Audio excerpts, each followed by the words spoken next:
বলেছে একটি সারণীতে 15টি চেয়ার আছে, পি এর অবস্থান মাঝখানে। পি যদি মাঝখানে হয়, দেখো একদম যদি 15টা থাকে, 1 থেকে 15, 1 থেকে যদি 15 হয় তাহলে মাঝখানে কত আসবে বলতো? মাঝখানে আসবে 7 না 8। 8 নম্বর মাস কি হবে? 15 আর 1 16, 16 অর্ধেক করলে কত হবে? 8। তাহলে মাঝখানে কিন্তু 8। এই 8 পজিশনে কে বসে আছে? 8 পজিশনে বলেছে পি। তাহলে এখানে কে আছে? পি আছে, পির অবস্থান দিয়ে দিলাম। ডান দিক থেকে গোনা হলে কিউ এর অবস্থান 12তম স্থানে। ডান দিক কোনটা হবে? দেখো আমি এই যে এটা ডান দিক, এটা বাঁ দিক, তাহলে কিউ এর অবস্থান কি 12তম স্থানে। তাহলে দিক থেকে গোনা, তাহলে 12তম স্থান মানে কোথায় আসবে? 8 এর পরে এটা তো 8 তো রয়েছে এই পাশে। 12তম স্থান মানে কিন্তু দেখ এদিক থেকে যদি গুনিস, এখানে একটা মজার বিষয় আছে। এইটা যেটা 12তম স্থান হবে, আর এই পাশে কত হবে বলতে? কটা আছে পাশে?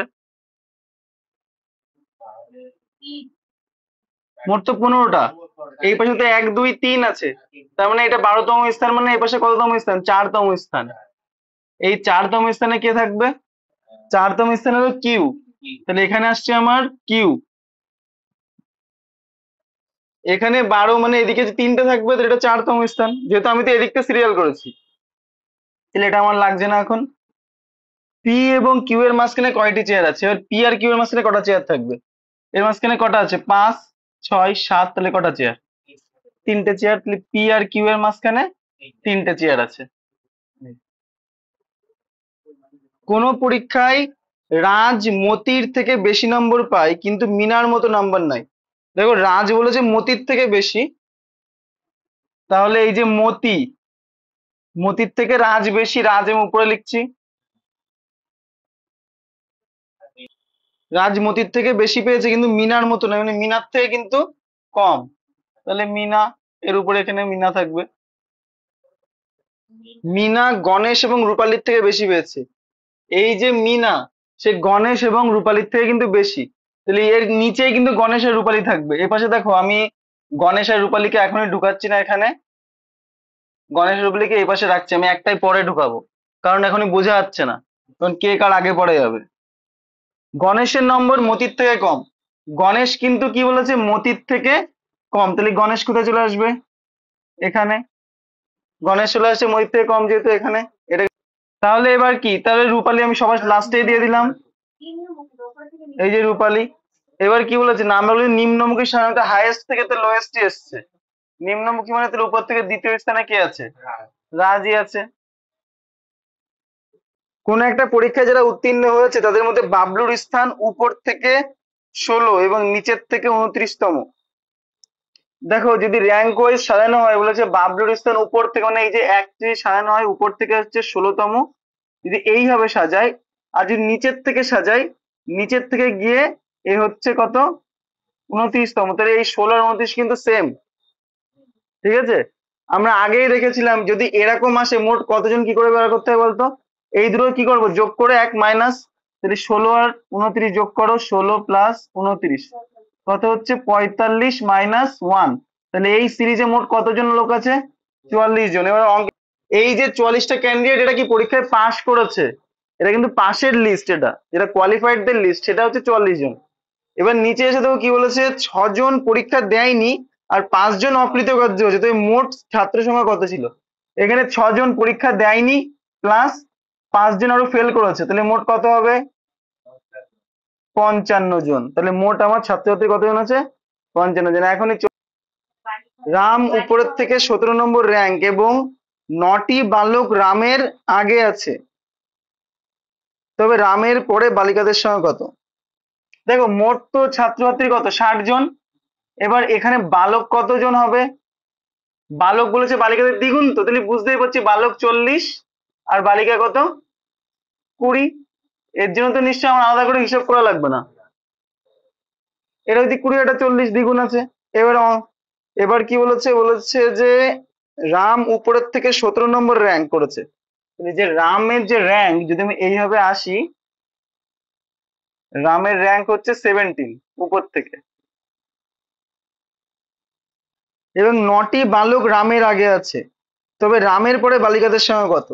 এবার রামের যে আগে, এখানে কজন বালক আছে? 9 জন বালক কিন্তু আছে। রামের পরে বালিকাদের সংখ্যা বার করতে বলেছে। এবার দেখ 1 থেকে 17, তাই তো? তাহলে এর মধ্যে মোট 17 জন, রামের ধরে তো মোট 17 জন। তাহলে বলেছে রামের আগে 9 জন বালক, তো রামের ধরে কতজন বালক তাহলে?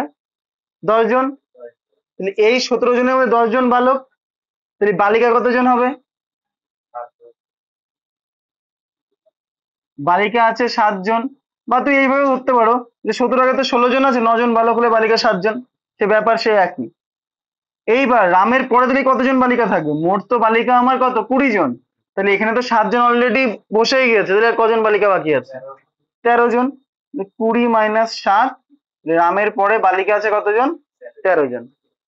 একটি ছাত্রদের সারিতে সা- সামন্তক, বাবা নাম কি, সামন্তক বাম দিক থেকে সপ্তম আর ভেঙ্কট ডান দিক থেকে 12তম স্থানে অবস্থিত। তো সামন্তক বাম দিক থেকে সপ্তম, সবসময় অনেক কি করবে, তোর বাঁ হাত তোর ডান হাত যা সেম বোর্ডে তাই ধরতে হবে। তাহলে এখানে যদি 1 হয়, এই যে 7 পজিশনে কে আছে? সামন্তক। এখানে আছে সামন্তক। আর ভেঙ্কট ডান দিক থেকে 12তম স্থান। আর ভেঙ্কটের স্থান বলেছে ডান দিক থেকে 12তম স্থান কোথায় আমি জানি না, আমি পরে লিখছি। ভেঙ্কট এই দিক থেকে আসবে। যদি তারা নিজেদের মধ্যে সিট পরিবর্তন করে তবে সামন্তক বাম দিক থেকে 22তম স্থানে হয়। দেখো সামন্তক যদি ভেঙ্কটের জায়গায় চলে যায় তাহলে বাম দিক থেকে কততম স্থানে চলে যাবে? 22তম। তার মানে ভেঙ্কট কিন্তু এখন কোথায় আছে? এখন এই জায়গায় ভেঙ্কট আছে না? এই লাইনটা কিন্তু একটু পড়ে বুঝে নিতে হবে। বলেছে ভেঙ্কট এখন যেখানে বসে আছে যদি তার সঙ্গে সামন্তক চেঞ্জ করে নেয় তাহলে সামন্তকের পজিশন বাম দিক থেকে কি হয়ে যাবে? 22। আর ভেঙ্কটের এই পজিশনটা ডান দিক থেকে কততম বলেছে? দেখ 12তম না? তাহলে এই দিক থেকে ভেঙ্কটের ডান দিক থেকে যদি আসা হয়, এই পজিশনটাই ভেঙ্কটের ডান দিক থেকে পজিশনে আছে 12তম। এর উত্তর চেয়েছে ওই সারিতে কতজন ছিল, কি করে বের করবো? যখনই, হ্যাঁ, যখনই একজনের দুটো পজিশন আমি পেয়ে যাব সেই দুটো যোগ করব। 12 + 22 কত আসলো? 34। তার থেকে -1 করব, 33। তাহলে ওই সারিতে কতজন আছে? 33 জন। যে গোল টেবিলের সিটিং অ্যারেঞ্জমেন্ট, এটা কিন্তু একটু ভাইটাল আছে। প্রথমে আগে দেখে নাও কতজন লোক। ABCDEF মোট 6 জন একটা গোল টেবিলে বসে আছে।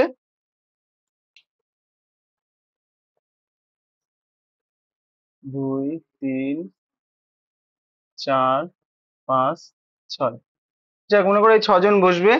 ABCDEF, এ, ই এবং এফ এর মাঝখানে আমি যে কোনো জায়গায় বসিয়ে দিলাম। তাহলে এটাকে এ দিচ্ছি, এ বসেছে কি ই এবং এফ এর মাঝখানে, এটা কোনো নড়চড় নেই। এরপরে বলেছে দেখো ই ডি এর বিপরীতে, ই বসেছে ঠিক ঠিক ডি এর অপোজিটে। অপোজিট যদি হয় আমি এইটা ধরে নিচ্ছি, ই ডি এর ঠিক অপোজিটে বসেছে। সি ই এর পাশে নেই।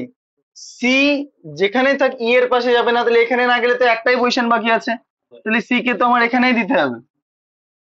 সি চলে গেল ওখানে। তাহলে বি এর বিপরীতে কে আছে? তাহলে আমার তো বি বাকি আছে, শুধু বিটা এখানে লিখে দিলাম। বি এর বিপরীতে কে আছে? এফ। তাহলে বি এর বিপরীতে আমার হয়ে যাচ্ছে কত? এফ চলে আসছে। এ বি এর চেয়ে লম্বা এবং সি ডি এর চেয়ে লম্বা। যদি বি সি এর চেয়ে বেটে না হয় তবে কে সবচেয়ে লম্বা? এ বি এর থেকে লম্বা, তাহলে বি আমি নিচে দিচ্ছি, এ দিচ্ছি উপরে, লম্বা যেহেতু উপরে দিলাম। সি ডি এর চেয়ে লম্বা, সি বলেছে ডি এর থেকে লম্বা, এটা আমি পাশে লিখলাম। যখনই মনে করবো দুটো লিঙ্ক খুঁজে পাবো না, সাইডে রেখে দেবো সম্পর্কটা, পরে এক জায়গায় এনে দেবো। যদি বি সি এর চেয়ে বেটে না হয়, বি বলেছে বি কিন্তু সি এর থেকে বেটে না, তাহলে নিশ্চয়ই নিচেই আসবে। বি সি এর থেকে বেটে হবে না, তাহলে নিচেই দিতে হবে। তবে কে সবচেয়ে লম্বা? একদম একদম সহজ, তাহলে এখানে সবচেয়ে লম্বা কে? এ। সুনীল বলেছে অশোক আর বিকাশের মাঝখানে, তাহলে অশোক আর বিকাশ, মাঝখানে সুনীল। এইবার হরি দাঁড়িয়েছে অলোক আর অশোকের মাঝখানে। হরি দাঁড়িয়েছে অলোক আর অশোক, এই যে হরি, অলোক আর অশোকের মাঝখানে, এই যে অলোক হয়েছে। এবার প্রভাতের বাঁ দিকে অলোক বলেছেন একদম প্রথমে, না অলোক দাঁড়িয়েছে প্রভাতের বাঁ দিকে, তাহলে এবার যদি আমি এখানে প্রভাত দিই তাহলে প্রভাতের বাঁ দিকে অলোক হচ্ছে তো। এবার ঘড়ির বাঁ দিকে কি আছে, তাহলে ঘড়ির বাঁ দিকে হবে অশোক, ঘড়ির বাঁ দিকে আছে অশোক। ডি। দেখো এই ক্ষেত্রে তোমাদের একটু বলে দিই, যেটা আমার খেয়াল ছিল না প্রথমে বলার, যদি মনে হয় এই গোল টেবিল সিটিং এর ক্ষেত্রে, যেটা আমি এখানে বলছিল বিকাশ আর অশোকের মাঝখানে সুনীল, যদি তুমি বুঝতে না পারো যে বিকাশ বিকাশ ওইদিকে হতে পারে অশোক ওইদিকে হতে পারে, তখন পাশাপাশি দুটো গোলের মধ্যে করবা, তাহলে ভুল হবে না, যেখানে একটা গোল লাস্টে কেটে যাবে। কারণ সুনীল তো মাঝখানে, এবার এই পাশে বিকাশ হতে পারে অশোক হতে পারে, যখন এরকম থাকবে বুঝে যাবে না ক্লিয়ার, তখন দুটো গোল করে নিবি, তাহলে একটুখানি দুটো স্টেপ এগোনোর পরে কি হবে, একটা গোল অটোমেটিক আউট হয়ে যাবে। আর যদি একটা গোলে করিস তখন কি ভুল হতে পারে, কিন্তু আবার প্রথম থেকে কে কার ডান দিক বাদিক ভাব দিকে মাথা খারাপ হয়ে যাবে। রাধা সুনিতার থেকে ছোট কিন্তু রিতার থেকে বড়, তাহলে যে রাধা আছে এ সুনিতার থেকে কি বলেছে, রাধা সুনিতার থেকে ছোট, তাহলে সুনিতা উপরে দিলাম, কিন্তু রিতার থেকে বড়, সাজিয়ে দিয়েছি। রিতা গীতার থেকে বড়, এই যে রিতা সে গীতার থেকে কি বড়, তাহলে রিতার নিচে আসছে গীতা। শ্যাম রিতার থেকে বড় কিন্তু রাধার থেকে ছোট, এবার যে শ্যাম আসছে সে রিতার থেকে বড় কিন্তু রাধার থেকে ছোট, তাহলে শ্যাম ঢুকে যাবে কোথায়, এর মাঝখানে ঢুকে গেল। তো সবচেয়ে ছোট কে, সবচেয়ে ছোট হচ্ছে গীতা। একটা গোল টেবিল ঘিরে কেন্দ্রের দিকে মুখ করে বসে আছে 8 জন মোট, ABCDEFGH, তাহলে আমি 8 জনের জন্য করে দিই, 1 2 3 4 5 6 7 8, সবার মুখ কি কেন্দ্রের দিকে আছে কিন্তু। ডি বসেছে এফ এর বাঁ দিকে দ্বিতীয় স্থানে, ডি এফ এর বাঁ দিকে দ্বিতীয় স্থানে, ডি বসবে, এই যে এফ লিখলাম এফ এর বাঁ দিক, বাঁ দিক কোনটা, এইদিকে দ্বিতীয় স্থানে ডি বসবে, এই যে ডি বসিয়েছে। এবং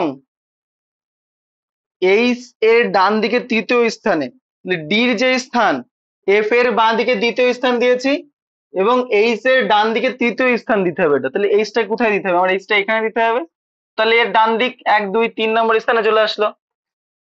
এ বসেছে এফ এর ডান দিকে দ্বিতীয় স্থানে, এ হবে এফ এর ডান দিকে দ্বিতীয় স্থানে, এ এফ এফ এর ডান দিকে দ্বিতীয় স্থানে, তাহলে এই যে এ দিয়ে দিলাম। তার পাশে বসেছে এইচ, দেখো এইচ আছে না পাশে, তার মানে আমার হিসেব কিন্তু ঠিক যাচ্ছে। সি বসেছে বি এর ডান দিকে দ্বিতীয় স্থানে, সি বসবে বি এর ডান দিকে দ্বিতীয় স্থান, এবার এখানে এখনো আমি সেটা দিতে পারছি না, একটু পরেই দেবো।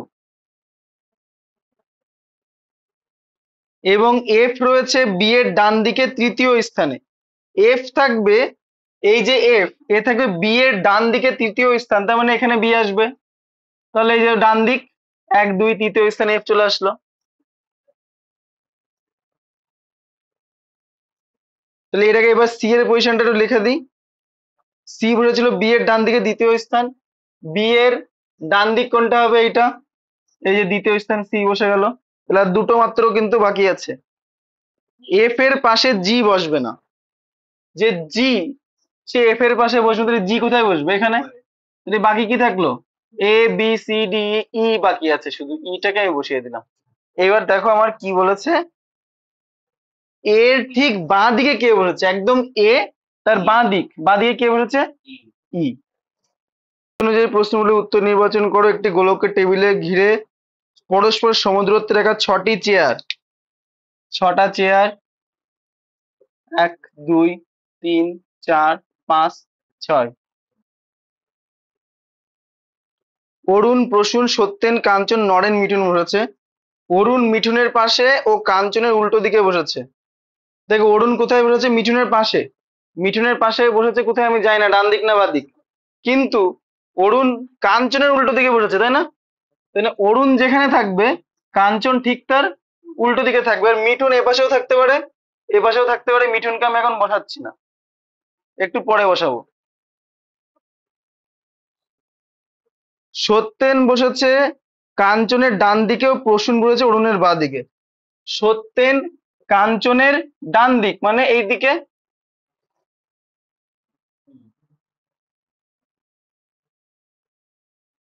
ও প্রসূন বসেছে অরুণের বাঁ দিকে। আর প্রসূন বসেছে কোথায়? অরুণের বাঁ দিক কোনটা? এইটা। তাহলে মিঠুন কোথায় আসবে? এখানে আসবে। আর একজন বাকি আছে, নরেন। তাহলে এখানে নরেন দিয়ে দাও। নরেনের উল্টো দিকে কে বসেছে? নয়নের উল্টো দিকে বসেছে তাহলে প্রসূন। মিলেছে? বলেছি দেখো, একটা সারিতে 5টি বালক বসেছে, পীযূষ ও পরেশের মাঝখানে কাজল। তোমার প্রথম কথা এখানে দেখো সবাই কিন্তু পি দিয়ে নাম আছে, ঠিক আছে? ডাইরেক্ট তো তুমি এটা পীযূষ, আর এটা মনে করো পরেশ, এর মাঝখানে কাজল।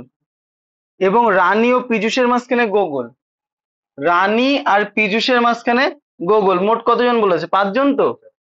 তাহলে এখানে যদি তুমি রানী দাও আর রানী এর পিছনে যদি গোগল বসাই, কজন হয়ে যাবে? গোগলের একেবারে ডান দিকে কে আছে? পীযূষ।